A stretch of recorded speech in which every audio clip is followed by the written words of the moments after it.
Ngasigi video se akhoi job manifestation gi matang dani ko job manifestation se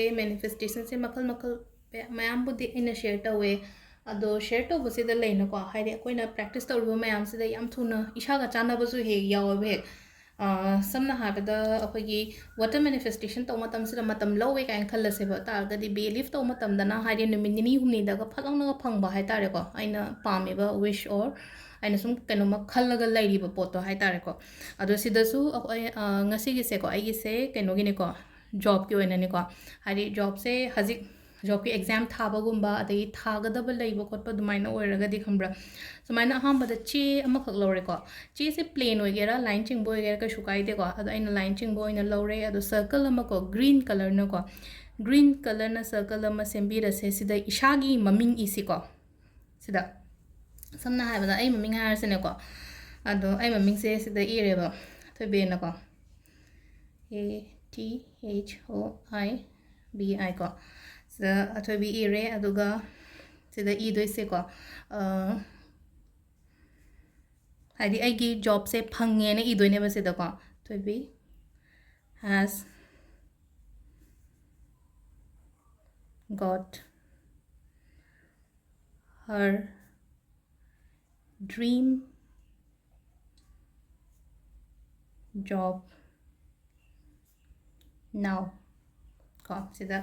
aigi ishagi ming se sumaina sugum mo sumaina sigi mong sida ni ibi ba hai tare ko sida atobe has got her dream job now to gonna power ga na sagi kenogi her gi jaga sida he se na happy rane ko samna habada pamacha amagi maming laurasene ko pamacha gi maming haraga di hadi akoina punsiba ga hasina ko punsiba has got his dream job now ko ado si se paper se ko hadi every time aina kaino matam da thupchan basida hai tare ko som side to sumaina thupchal wa ko som side to thupchalani aduga paper se kaino to matam da si thupaga amuk clockwise direction da hai tare ko som no sumaina mulai thokri jai tare ko sumaina mulai thoga ani rak thupe ko aduga amuka ahumla do na hangai to bosena kamaina to ge ado si se upuda kai da thambiyo upuda or shi ai study table gumba sida haidi ai ka sida kanam changde haraga de ai table gumba da thamasu ai ko ka shukai de ko adu sida thamba matam sida karam mong da thamga da ge hai kan sida ko sida aina paper se thamme na ko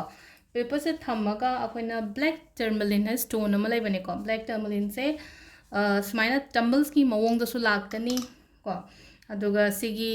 pyramid oina su lai ko haidi amu ma chugin nung se ai tare ko sigi black tourmaline se smaina thambi ba hai ta ko pyramid ora su ai saina akoina tumbles kumba le raga di tumbles kumba se no be amta leitre na khala se ba haidi tumbles su leitre pyramid su leitre haraga di akoina aina mamang da own customize kumba pi gi ba yawi da na ko bracelet ta black machu yaw bani ko black tourmaline kumba se yaw ba ne to engon da lai ba se ha ta lai yaw ring ko sida sida le ko seeing be ko se black tourmaline ko se bracelet ke daga yaw ki bodo ma ka pisu gi bracelet to yaw re to se da su yaw re ko ari amuk laina draga su aina shiri ba bracelet ha ta du da black kumba yaw ra ga di dum thamba ko pang ha adu pura oina thambi bana di phai mai na hari choi leng da na hai ta re ko pu manung da kai da ai ta re ko si che matha se da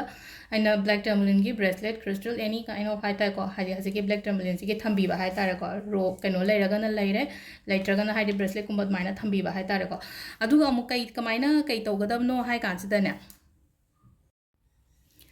che se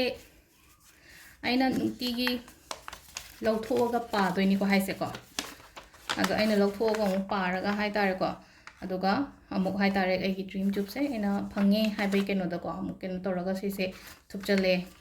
adinga sai saina pongtho ga no to same bai to raga dum si se thambi ba nungti gi ngata yengo ba si gi pot se ma so hai tare ko just minute ama gumba kai tho ga to ba ya ba po ni ko ado si se ma so hai di black tourmaline ga ai gi paper folding hai tare ko paper folding gi mo keno hai tare ko manifestation gi mong se si ma so to ba ya ko